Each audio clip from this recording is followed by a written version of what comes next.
đam đi nàng hàng tan càng ho nàng ni dung pen đam đi nàng hàng tan đam đi ni nàng dung pen do ver di tai ding pi đam đi ni nàng dung pen do ver di kai ding pi malom so a pirbi la son si nang pene dora ver nang kai ding pi har jon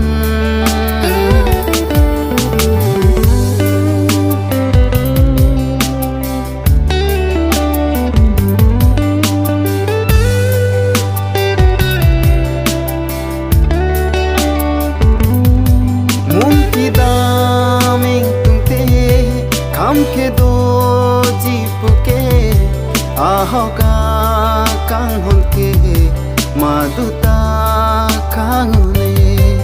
ruvi mong vi wang tami kim kam ni ching ton ti kang hona lo ti ki dam ling phi ti ke sang si sing chi thi lo ti pling vik ji li ke ma sing chi thi lo ti pling vik ji li ke ma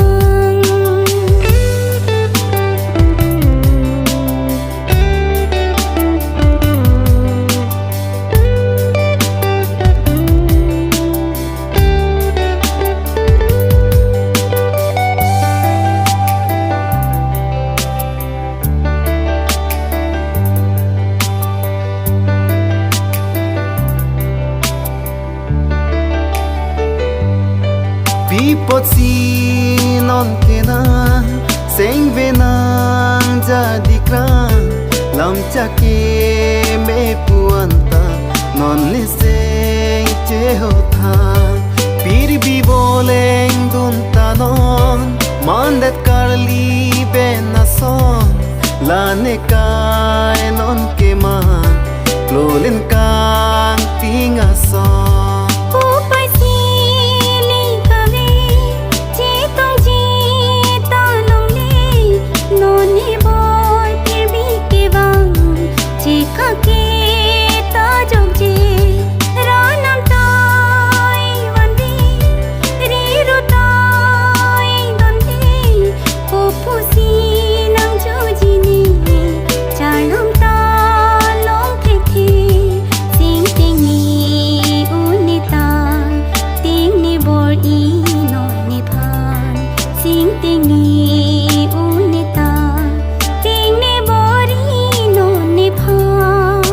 malom so a pirbi